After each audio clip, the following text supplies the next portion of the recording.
siapa yang selamat dari neraka jadi penghuni surga, maka sungguh sukses. Itulah kesuksesan hakiki.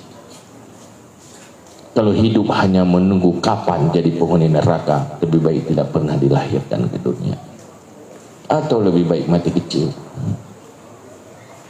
Kalaupun tidak memiliki apa-apa di surga, jadi gelandangan di surga jauh lebih baik daripada jadi penghuni neraka. Maka oleh karena itu, dalam perjuangan Rasulullah yang pertama itu paling berat.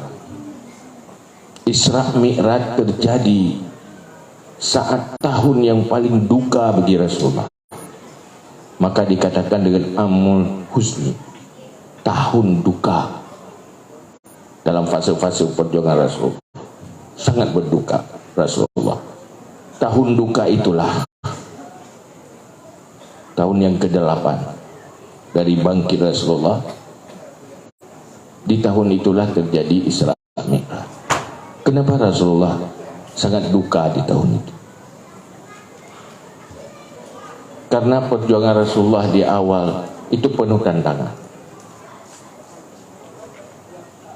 Resikonya nyawa.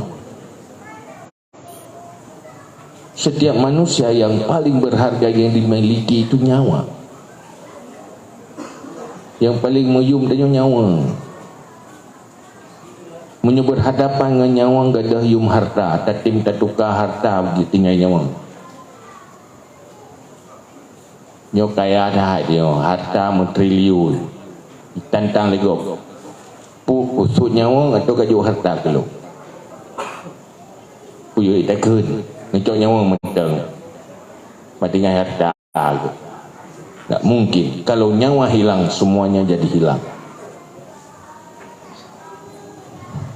Kalau harta hilang, nyawa belum tentu hilang. Kira orang kaya, kaya dah. Na batah kaya. Menyemantang nyawa nan tubuh. Tersuat nyawa harta-harta juga harta warisan. Semua berubah jadi warisan milik orang lain. Tidak bisa kita pertahankan. Sampai kapan Anda mampu memastikan mempertahankan nyawa di tubuh? Kalau itu tidak kita bisa pastikan mempertahankan nyawa, maka semua kepemilikan juga tidak jadi milik. Kecuali ilmu dan amal, kecuali akidah dan akhlak. Itu menjadi milik untuk selama-lamanya, akan dibawa kembali ke akhirat. Tidak berakhir dengan berakhirnya nyawa bersama tubuh. Maka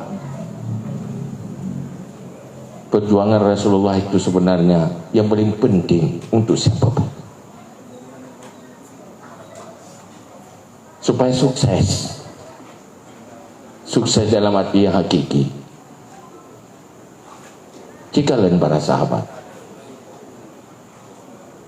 kalau dalam ekonomi dia sangat miskin, tapi tidak nampak dia seorang miskin, tetap dia jadi pejuang dan pemimpin. Mereka pengukir sejarah. Yang kaya, dia tidak akan menjadi Fir'aun dan Karun. Tetap mereka orang yang punya akhlak, kekayaannya untuk kebaikan-kebaikan bagi manusia yang lain. Hanji ke kapitalis, maka kehadiran Islam ke seluruh dunia tidak pernah diwarnai oleh sebuah penjajahan. Islam kena truk wajah kan karena urara berjajah uraceh. Berkubah Islam ini. Tidak ada. Kita tahu. Kalau dulu di SD itu ada buku sejarah Islam. Yang kamu yang tuha-tuhanya mumpung yang membaca SD pernah.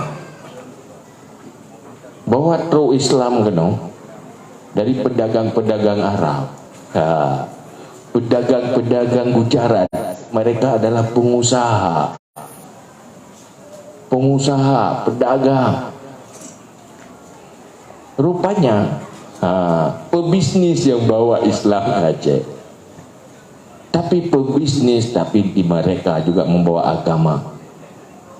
Dikatakan dia pebisnis karena dia memang pengusaha.